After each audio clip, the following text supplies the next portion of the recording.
This video is sponsored by Surfshark VPN. Stay tuned for an exclusive offer on how you can get 4 months free through Staged Right.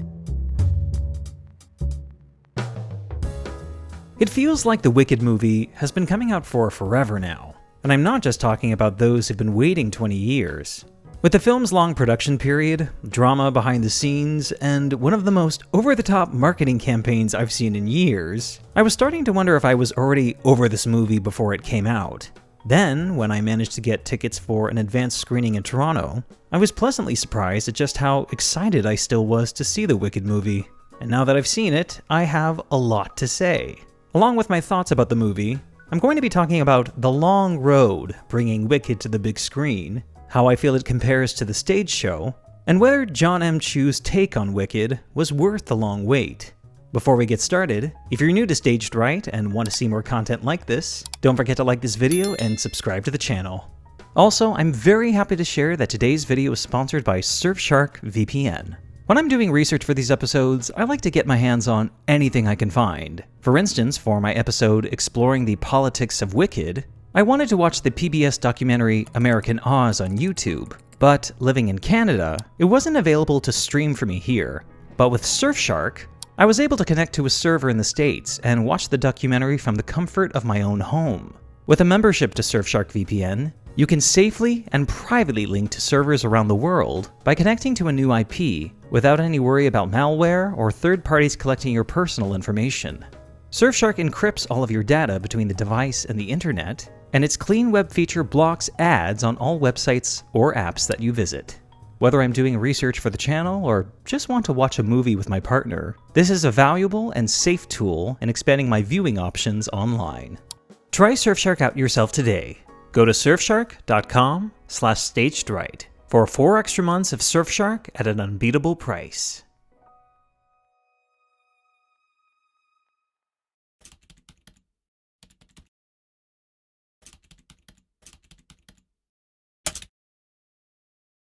How long does it take for a hit Broadway show to become a movie? Apparently, a lot longer than some would think. I imagine it didn't take long after Wicked opened for people to wonder when a movie version would happen. But with the show selling out on Broadway, making millions on tour and around the world on its own steam, there would be no rush to make a Wicked movie through the show's first decade. In the meantime, fans of the show, or Oz in general, would be appeased through the years with studios racing to capitalize on the success of Wicked, as in Disney's Oz the Great and Powerful, or the NBC TV series Emerald City. And while Netflix's Wednesday isn't part of the Oz or Wicked canon, it still felt familiar. Regardless, I think these projects did keep people excited about the prospect of a Wicked movie, keeping us curious about what it would be like. In 2010, animator Heidi Jo Gilbert gave us an idea, with her animatic rendering of Defying Gravity going viral. Stephen Schwartz even saw the clip, and while praising Gilbert's work, didn't think the musical would translate successfully as an animated feature. Does anyone remember when ABC and Selma Hayek were going to produce Wicked for TV? Intended as an 8-part miniseries, this non-musical adaptation was to utilize Gregory Maguire's telling of Wicked, rather than that of Winnie Holtzman, who wrote the musical's book. This series, of course, never materialized. As early as 2012, British director Stephen Daldry became attached as the Wicked movie's director. Having started his career directing for the stage, Daldry earned back-to-back Oscar nominations directing his first 2 feature films, Billy Elliot and The Hours. His penchant and deft hand working with elevated and grounded, gritty material, often at once, would have made him a fascinating choice for Wicked. It's recently come to light that he actually met with Lady Gaga about playing Elphaba and was seriously considering her. A 2016 release date was pushed up to 2019, only for Universal to later swap Wicked's release for another long-awaited movie musical adaptation, Cats, directed by Tom Hooper, who had also directed movies like The King's Speech, The Danish Girl, and of course the 2012 screen version of Les Miserables, which had been a box office hit and major contender at the Oscars. I don't purport to know why Wicked was stalled and swapped out for Cats, whether disagreements about the direction of the movie had stalled production. Maybe Cats just seemed like the more ready, commercially viable option for the studio at the time. And with an Oscar-winning director and a cast full of recognizable names, surely this movie would do well. And then the movie came out, and people had thoughts about it. In his Rolling Stone review, Peter Travers wrote, "Attention, moviegoers searching for the worst movie of the year. We have a late-breaking winner. Cats slips right under the radar and easily scores as the bottom of the 2019 barrel, and arguably of the decade." Peter DeBruge of Variety called the film outlandishly tacky, predicting that Cats seems destined to become one of those once-in-a-blue-moon embarrassments that mars the resumes of great actors. The movie would go on to be universally panned by the critics, quickly becoming a box office bomb. Though I must say, watching people online dress up in their feline best, going to see the movie in various states of inebriation to take in the madness, did briefly give my heart a flutter. And then the pandemic would end up stalling much of Hollywood, and in October of 2020, it was announced that Stephen Daldry would depart as Wicked's director, his reasons being schedule conflicts. While that could mean any number of things, keep in mind he was the executive producer of Netflix's The Crown, and pandemic or not, the show was going through an intense casting process, with a whole new set of actors joining the show's 5th season. The announcement of John M. Chu as the film's new director, barely 6 months after Daldry's departure, signals the studio's priority in pushing Wicked to the forefront of development. Now at that point, I of course hadn't seen In the Heights yet, but I did know his work from Crazy Rich Asians, and immediately thought this was an inspired choice. Even in the first half hour of that movie, I recognized a quirky sense of whimsy, an ability to deal with grandness and scale, then honing the action in with intimacy and sentimentality. I will say, and I mean this with no disrespect to John M. Chu, but contrasting his filmography with that of Stephen Daldry, noting their different sensibilities, I can't help but wonder, in some other world, say one where Wicked did premiere in 2019, what that movie might have been like. In the spring of 2022, this after the casting of Cynthia Erivo and Ariana Grande as Elphaba and Glinda, John Chu released an update on the Wicked movie, saying that it became increasingly clear that it would be impossible to wrestle the story of Wicked into a single film without doing some real damage to it. So we decided to give ourselves a bigger canvas and make not just one Wicked movie, but two. I, like many, were incredibly cynical about this announcement. On one hand, yay, more Wicked, but also, why? The show on stage runs a tight 2.5 hours, so why couldn't they just do that on screen? It seemed like such a blatant and tactful way to make more money out of Wicked, the way Hollywood has done with titles like The Hobbit, The Hunger Games, or Twilight. Stephen Schwartz later offered, "The truth is, we tried for some time to make it one movie, even if it had been one very long movie. But we kept running into two problems. The first thing is that even as a very long single movie, it required us cutting or omitting things that we wanted to include, and that we think fans of the show and the story will appreciate. And then there was Wicked's seismic Act 1 ending. We found it very difficult to get past Defying Gravity without a break," Schwartz says. "That song is written specifically to bring a curtain down, and whatever scene to follow it without a break just seemed hugely anticlimactic. So for these two reasons, plus the excitement of doing something that's never been done before with a musical, we have decided to do two movies. Of course, when it's all done, if it doesn't work all the way, we'll have to figure something out. But we strongly believe that this is what's best for our story, our show, and our fans." Even amidst excitement with every new trailer and teaser that was released, I still held the thought that a two-part movie was a mistake. And then over the summer, I went back to see Wicked for the first time in many years, and I started to reconsider. Wicked has never exactly been subtle, but the show seemed glossier to me, slicker than it did when I first saw it. Maybe I just remembered it differently. The stage show moves at such a brisk pace that some of the subsidiary characters and plot points can suffer. And at worst, depending on who's in the cast, sorry, just being honest, they can read virtually inconsequential. Well, after 2 years of filming and tons of online discourse, I have finally seen Wicked Part 1 and will share my thoughts here. If you haven't seen the movie yet and want to be surprised, this is your chance to jump to this timestamp here to avoid any spoilers.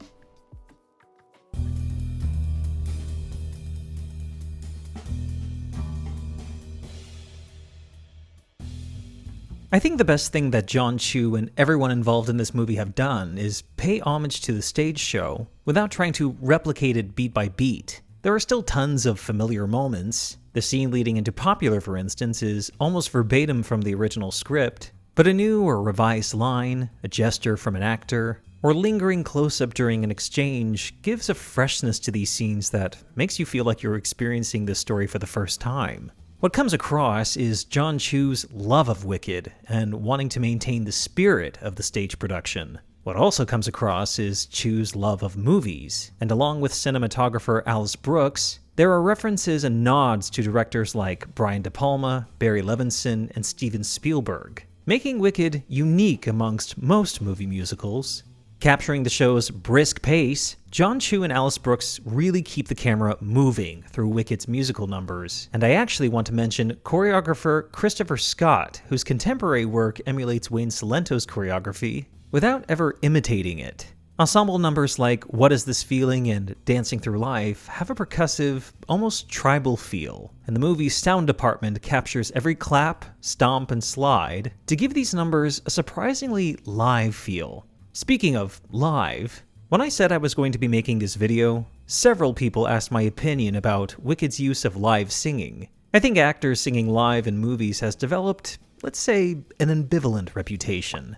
Most movie musicals have historically had actors on set performing to playback sound, providing a clear roadmap for the actor, but little in the way of spontaneity. Famously, while shooting the movie A Funny Girl, Barbra Streisand requested to reshoot her last scene of the movie, feeling that if she sang it live, it would allow her to perform more authentically, rather than trying to lip-sync something that she recorded months before. More recent movie musicals have implemented live singing for this very reason, but with more mixed results. Most of the time, it reads more like an unnecessary gimmick, a bit indulgent to be honest, and with less capable singers at the helm, truly excruciating. Fortunately, this is not the case for Wicked. Songs like The Wizard and I, Popular, and Defying Gravity start with pure rubato, with Elphaba and Glinda taking their time to find the words they mean to say, before the song/the character find their drive. And even when it's not necessarily live, it never feels distracting, so we can just enjoy these gorgeous voices singing the score. I don't want to underplay how much I loved Cynthia Erivo in this movie when I say I never doubted her ability to sing the score. What impressed me most about her Elphaba was the restraint she harnesses through a lot of this movie. Her quiet, vulnerable moments are arguably her most moving and memorable, so when she finally gets to let loose at the end, it's all the more satisfying. I think Ariana Grande had the most to prove here, with the public having a very particular image and perception of her. Well, she very nearly walks away with this movie, especially with her comedy chops. Being somewhat contrarian, I never really doubted her ability to sing the score. Maybe her upper range is lighter and breathier than some would want, and I can already anticipate several Opera Teacher Reacts to Ariana Grande as Glinda videos on YouTube. But for the movie, she clearly did the work and it paid off. I didn't even mind her little vocal riffs that are more in line with her pop persona. They actually felt like natural nods to who she is as a performer. As with Cynthia's Elphaba, the film doesn't try to erase the performer playing the role, but in subtle ways, musically or otherwise, the actresses bring their own idiosyncrasies to their roles. Speaking of, I think Jonathan Bailey's performance as Fiyero may actually be the biggest surprise for me in this movie. Never that I doubted Jonathan Bailey, how could I ever doubt you? But he has somehow made me fall for a character that I never have really found all that interesting. Jonathan Bailey's Fiyero reads more considerate, more thoughtful than in the show. Like everyone else, he's taken aback when he first meets Elphaba, but he's not cruel to her. In fact, their mutual attraction is apparent during their first meeting. So when sparks fly in the Lion Cub scene, it doesn't feel so random. And maybe I'm biased, but I love how Fiyero playfully flirts with students of all persuasions at Shiz. And it's not like a wink or insinuated. Jonathan Bailey's Fiyero is sexually fluid and down for anything. I do drink red wine, but I also drink white wine. While the movie really belongs to the two leads, the rest of the cast are no slouches either. Marissa Bodie and Ethan Slater as Nessa and Bach respectively are lovely in their somewhat expanded roles. perhaps less expanded than I would have hoped, and give hints of what lies ahead for their characters in Part 2. Michelle Yeoh's Madame Morrible is surprisingly understated, but nevertheless icy and terrifying, and her unequivocal contempt for Glinda throughout Part 1 is absolutely delightful to watch. Jeff Goldblum's performance feels familiar to other things I've seen him do, and I'm actually not that bothered by it. In fact, the Jeff Goldblum of it all gives his wizard's charm a skittish quality, like he knows his old act is starting to go stale. When he first meets Elphaba, I was struck by how disarmed he was by her, maybe intuitively recognizing he's met a superior match. When the moment of truth arrives, his incompetence is deafeningly clear, and the wizard might be thought pathetic if he weren't so dangerous. The creatives of Wicked have been fairly open about struggles and concessions made while implementing the animal storyline from Gregory Maguire's novel. The movie version is never as thorough as the book, but just even with their abundant presence, the animals do feel more integral to the story, less tangential than in the show. I've always personally felt sympathetic to the actors playing Dr. Dillamond on stage. Just appearing as they do, it can be hard for their part to be taken seriously. But on film, Dr. Dillamond looks beautiful, and combined with Peter Dinklage's brief but very fine voice work, we, like Elphaba, become invested in his plight. There's a small moment early in the film that actually took my breath away in my screening. When Elphaba's spell erupts in the Shiz atrium, she shatters a crest of the wizard, only to reveal an old mural of animals, perhaps founders of the school, only now hidden away.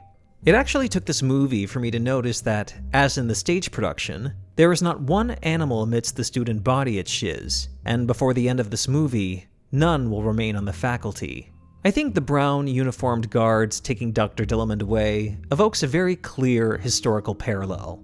Wicked the musical, again, has never been subtle, particularly with its messaging, and some may roll their eyes at its broadness. Given the current climate, I was nevertheless receptive to Dr. Dillamond telling his students, "We cannot escape the past, and we ignore it at our own peril." For those who don't want to linger on the bleak political world of Oz, you have plenty, of course, to look at. John Chu's heavy use of practical sets and special effects, rather than CGIing the whole movie into oblivion, pays off twofold. If anything, it occasionally draws attention to the scenes that require heavy CGI. Nathan Crawley and Paul Tazwell's lavish work, on production and costume design respectively, reinvent Oz without making it feel unfamiliar. Wicked's original music director, Stephen Oremus, returns to supervise the score for the movie, and Jeff Admasian's expanded orchestrations stay faithful to the incredible original work done by the late great William David Brohn. Listen closely through this movie because there are some lovely musical Easter eggs dispersed throughout, including subtle references to the song For Good, which we won't hear in full, of course, until Part 2. The 2 or 3 references I caught seem to transform the song's opening phrase into an Elphaba and Glinda leitmotif. It pulls right at the heartstrings, and Wicked fans will love it. Working with screenwriter Dana Fox, Winnie Holtzman's adaptation of her own work, again, gives us all the moments Wicked fans hope for, while also giving us a few moments to give further depth and context to the story. Small moments I appreciated include the flashback scene where Elphaba shows Nessarose the Oz pop-up book. It hints at the basis of Elphaba wanting to meet the wizard, how long he's loomed in her life, and on another level, the scene is rather chilling. Knowing what we know, this children's book is giving real indoctrinating with propaganda vibes. A new character in this flashback, Dulcibert, makes a brief appearance but proves integral to Elphaba's story. Dr. Dillamond's plight will eventually politicize her, but mirroring the stage show, animals are the ones that bring Elphaba into the world, and I suspect, playing a formative role in her development.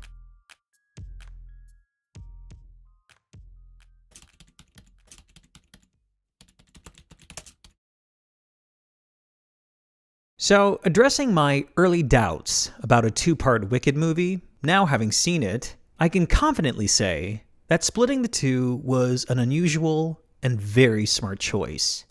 I'll admit that Part 1 does run a little long. I can see an argument that the extra time John Chu and the actors take in exploring certain scenes only adds to the film's running time, But for the most part, they genuinely add to the story, and I don't think I'm alone when I say that the time taken with the Ozdust ballroom scene, possibly my favorite scene in the whole movie, gives it a life that is absolutely transcendent. I imagine some choices made for the film will be divisive amidst some Wicked fans, especially those so used to seeing the story in such a specific way. Even as of the publication of this video, there were parts of the last 5 minutes that I've only just started coming around to. I'm also aware that Jon Chu is laying out pieces to bridge part 1 with part 2. If you know the show, you'll recognize some of those clues, but others in this movie have left me with many questions. Like, who is that leaving the castle at the top of the movie? Is Miss Coddle all she really seems? Was I maybe getting Princess Nestoya vibes? And will she return for part 2? And with the time dragon clock being referenced in the opening, will it make an appearance in the next movie? With all that in mind, it's hard to judge Wicked as a whole, with all the pieces still coming together. That, of course, will have to wait till next year with part 2. I think Jon M. Chu was the perfect director for Wicked. Maybe simply because he didn't try to make it anything but what it was, quirks and all. I think we Wicked fans are forgiving of a lot when it comes to this show, and I know there are many of us that are just grateful that it was handled with such love. As of the publication of this video, I have seen the movie twice now, and I only plan to see it a few more times. So in short, I guess this movie was worth the wait. I know I didn't talk about a lot here, the Easter eggs throughout, the cameos in One Short Day, or Bowen Yang and Bronwyn James's performances. So why don't you share your favorite moments from the movie, and what you're looking forward to most in part 2? Let me know in the comments. Once again, another big thank you to Surfshark VPN for sponsoring this video. Go to surfshark.com/stagedright for 4 extra months of Surfshark at an unbeatable price. Don't forget to like this video and subscribe to the channel, and if you want to support Staged Right, please consider contributing to either my Ko-fi or Patreon accounts. Thank you for watching, and stay tuned for more.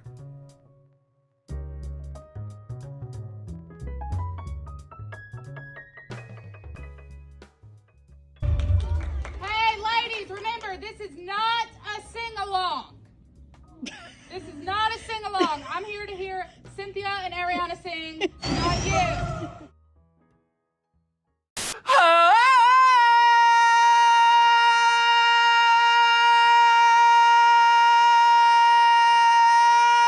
Curtain, end of Act 1 of Wicked.